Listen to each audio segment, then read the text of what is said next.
2021 un hecho conmocionó al mundo entero. Lo que debía ser un concierto memorable del rapero Travis Scott terminó convirtiéndose en lo que hoy conocemos como la tragedia de Astroworld. Desde el principio se habló de negligencia de los organizadores, de supuestos casos en los que parte del público había sido drogado, y poco después incluso de teorías que aseguraban que lo ocurrido fue en realidad un ritual de magia negra. Si este adelanto ya te dejó intrigado, quédate, porque hoy te contaré todo acerca de aquel fatídico día y las inquietantes sospechas que pudieron haber ocasionado todo el desastre más allá de circunstancias comunes y corrientes. Así que prepárate y comencemos. Astroworld fue un festival que comenzó en 2018 en Houston, Texas, la ciudad natal de Travis Scott. Se celebraba de manera anual, excepto el 2020 por la pandemia de COVID-19. Por ese motivo, la edición del 2021 era una de las más esperadas, y también por ser el rapero un referente de hasta dónde podía llegar uno de los suyos, que es como lo veían una gran cantidad de chicos que admiraban a Scott hasta ese día en específico. El nombre del festival provenía tanto de su álbum homónimo como del antiguo parque de diversiones de Six Flags Astroworld, cerrado años atrás. Scott eligió este nombre como una forma de revivir la nostalgia del parque y devolver a los jóvenes la diversión que él mismo recordaba de su infancia. El 5 de noviembre de 2021, en el primer día del festival, las cosas comenzaron a salir mal desde temprano.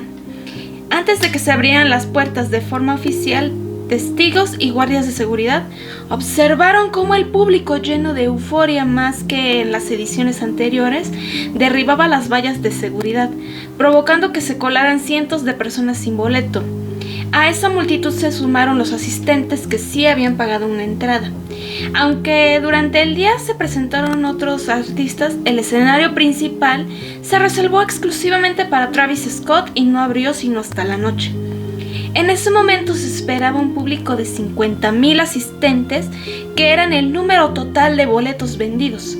Sin embargo, más tarde se filtraron mensajes de texto entre organizadores que revelaban su preocupación. El espacio no podía albergar a tanta gente, mucho menos con la disposición en la que se estaba previsto el escenario estelar de Travis Scott. Los códigos de bomberos de Houston solo autorizaban 20,000 personas en esa zona específica, pero en realidad es que se aglomeraron más del doble. A esto había que añadir los miles que habían entrado a la fuerza esa misma mañana, entre los que lograron entrar sin ningún boleto. O sea, una gran cantidad de asistentes que están de más a lo previsto. Cuando comenzó el concierto, muchos asistentes describieron un ambiente más caótico de lo normal. Travis Scott era conocido por sus espectáculos intensos y por incitar al público a la euforia, incluso al desorden y caos. No en vano, en otras ocasiones se le habían levantado cargos por alteración al orden público dentro de una de sus presentaciones. Un artista disruptivo para muchos. No era la primera vez que en sus shows se reportaban incidentes de violencia. En una ocasión llegó a señalar a un fan por supuestamente intentar robarle un tenis, haciendo que los otros asistentes se abalanzaran contra el sujeto.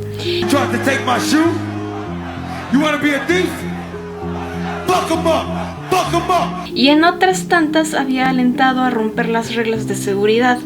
Esa noche, sin embargo, la situación escaló a un nivel sin precedentes, y esta vez no sería visto como un referente de la juventud y anarquía, sino que se ganaría el repudio de sus mismos fans que tantas otras veces le habían aplaudido los comportamientos que anteriormente te conté. Cosa que pasa con frecuencia no solo con Scott, sino con un sinfín de artistas que también han llegado a excesos imperdonables. Los aplastamientos comenzaron poco después de iniciada la presentación. Entre la multitud, algunos lograban ser sacados de la valla para recibir los primeros auxilios, pero otros no tuvieron tanta suerte. Varias víctimas cayeron al suelo sin aire, con el peso de decenas de personas encima mientras pedían auxilio. Pero muchos no parecían percatarse de todo este descontrol, sino que se agitaban mucho más al ritmo de la música. Algunos lograron sobrevivir gracias a manos desconocidas que los rescataron en medio del mar de gente, pero muchos otros quedaron atrapados. Con cada canción que avanzaba, las escenas de pánico se multiplicaban. Asistentes desmayados, paramédicos que no se daban abasto, ambulancias intentando abrirse paso. Los mensajes de texto filtrados de los organizadores ese mismo día muestran cómo uno de ellos advertía: "Tengo miedo de que alguien muera aquí". A lo que otro respondió con un simple: "Veré qué puedo hacer". No hicieron nada. Live Nation, la empresa encargada del festival, había delegado la decisión de cancelar el evento únicamente a 2 personas, quienes jamás aparecieron. Por más que les mandaron mensajes de texto, llamadas, no. Incluso la policía, tras conversar con los representantes del espectáculo, optó por permitir que continuara.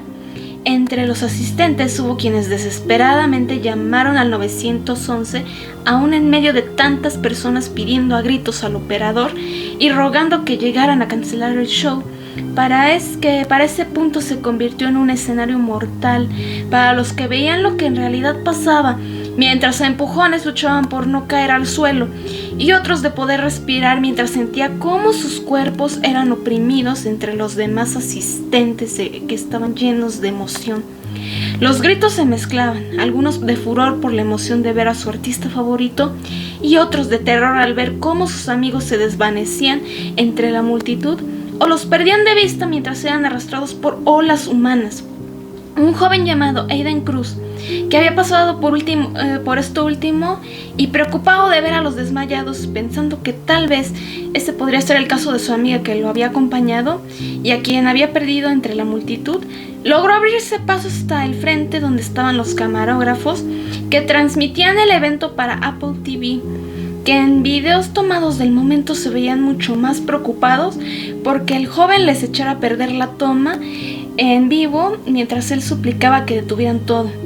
Fue secundado por otra asistente que hizo lo que cualquier otro ser humano con el mínimo de empatía haría al ver cómo resultaban más personas heridas, pero los policías permanecieron imperturbables.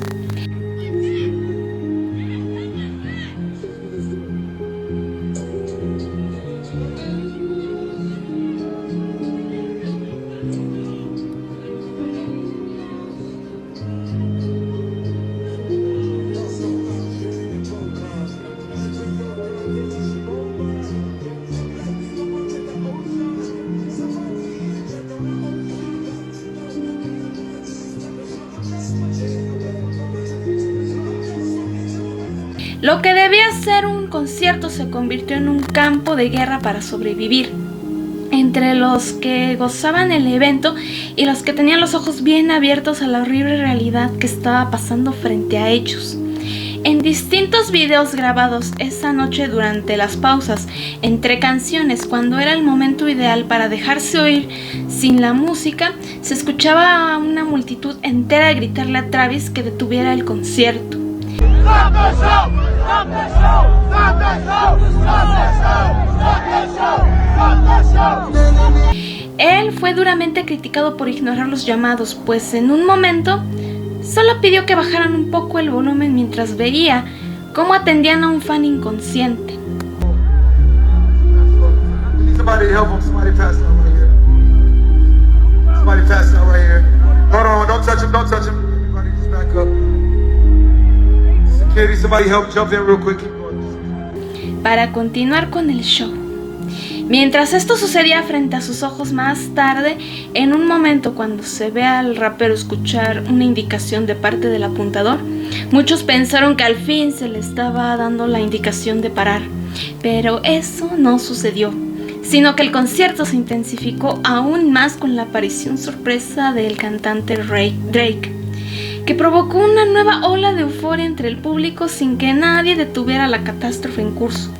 Cuando todo terminó, la gente se apresuró a salir solo para ver el lugar rodeado de ambulancias que no se daban por acabar. Otros salían desesperados llamando a sus amigos, a quienes varios se habían separado por el revuelo dentro del show. Algunos llamaban solo para que el teléfono nunca fuera contestado. y descubrían con horror al pedir ayuda que el nombre de sus conocidos estaban entre los que habían sido llevados de emergencia a un hospital. El saldo final fue desolador. Más de 300 heridos y 8 personas fallecidas esa misma noche por aplastamiento masivo. Posteriormente fallecerían otras 2 víctimas en el hospital, incluida la más joven, Ezra Blount, un niño de apenas 9 años. Las demás víctimas tenían entre 14 y 27 años. Al día siguiente el festival fue cancelado. El recinto quedó clausurado como una escena del crimen, con objetos abandonados, celulares perdidos y un aire de desolación que pronto se transformó en indignación, no solo para los que habían asistido al espectáculo y sus familiares, sino para la ciudad entera de Houston. Travis Scott publicó un video en redes sociales lamentando lo ocurrido, pero la reacción fue adversa. Muchos lo llamaron hipócrita, señalando que aunque no supiera del sobrecupo autorizado por los organizadores, sí tenía a la vista a personas desvanecidas y a paramédicos intentando salvar vidas, y no de uno sino de muchos, y aún así no detuvo el espectáculo por su cuenta, teniendo también el poder. Su imagen quedó marcada y Live Nation enfrentó una demanda colectiva por parte de las familias de las víctimas. Sin embargo, en una conferencia de prensa posterior, la fiscal del condado de Harris, Kim Og, declaró que el gran jurado había concluido que no hubo delitos y que ningún individuo sería penalmente responsable. Esto no detuvo las especulaciones y teorías que se desataron después.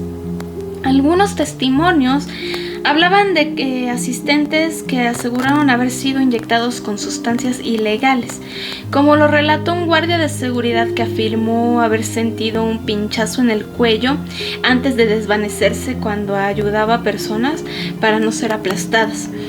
Aunque esa versión circuló con mucha fuerza, nunca se pudo comprobar. Lo que sí tomó también mucho especulación y fuerza fueron las teorías conspirativas de carácter esotérico. Se comenzó a hablar de que Astroworld no había sido un simple concierto mal organizado, sino un ritual macabro cuyo fin era el de ofrendar varias vidas a una entidad oscura. Se analizaron símbolos y frases. No faltó quien especulara que a pesar de todo lo que el rapero, la seguridad y organizadores estaban viendo, no se hizo nada porque precisamente ese era el oscuro propósito de todo el concierto. Antes de continuar, quiero decirte que a partir de aquí trataré de ser lo más objetiva posible con esta teoría que se queda solo en eso y no en algo verídico, reiterando una vez más mi compromiso y deber como creadora de contenido, porque al llevar semanas investigando este tema de los pocos canales que han tratado esta teoría, la mayoría se apasionan demasiado y hacen muchas afirmaciones que terminan en sermones pseudo parroquiales. Y bueno, no soy ni pretendo ser una evangelizadora, yo solo me encargaré de analizar todo lo que rodea esta teoría, porque repito, solo se queda en eso, no en algo real al 100%. Una vez aclarado eso, prosigo. Nosotros comencemos con la portada del álbum de Travis Scott, del álbum Astroworld, fotografiada por uno de mis fotógrafos de moda favoritos, David LaChapelle, conocido por tocar temas tabú y desmitificando escenas de carácter religioso.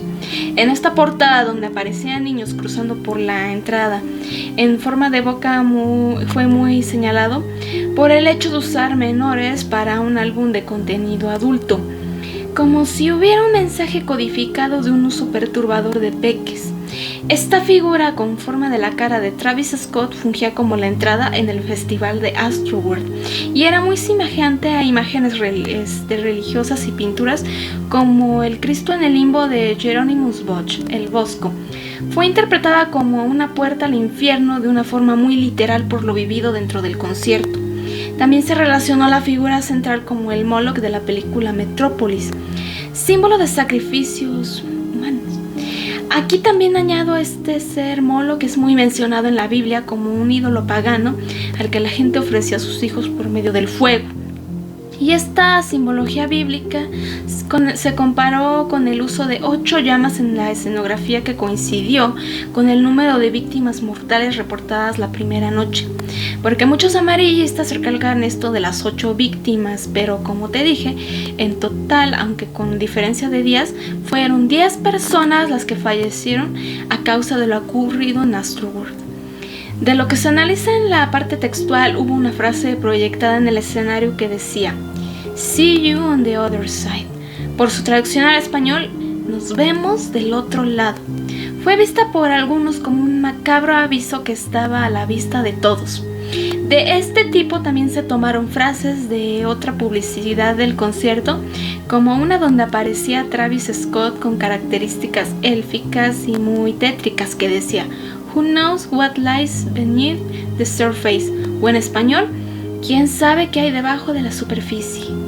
Que unos usaron para sustentar esto del ritual satánico con un doble sentido, entre que esta frase era una alusión al infierno o una forma de decir de que lo que en apariencia era un simple concierto iba mucho más allá. La teoría ganó más fuerza cuando se señaló que en la pantalla del show dentro de la montaña que adornaba el escenario aparecía un ojo siniestro que todo lo veía, muy semejante al de la divina providencia, símbolo vinculado en el imaginario popular con élites ocultistas, más que nada a los llamados Illuminati, organización a la que según muchos creen pertenecen personajes de alto rango entre la élite, entre ellos el círculo de la familia de Scott. De aquí incluso a Kylie Jenner, pareja de Scott en ese entonces, fue envuelta en la polémica por publicar fotos en Instagram días antes del evento en las que ella aparecía cubierta de pintura roja, tal como si formaba parte de un culto. Además, ella también antes del festival habría publicado una frase que decía: "El portal se está abriendo", por lo que muchos dijeron que ella habló en un sentido muy literal.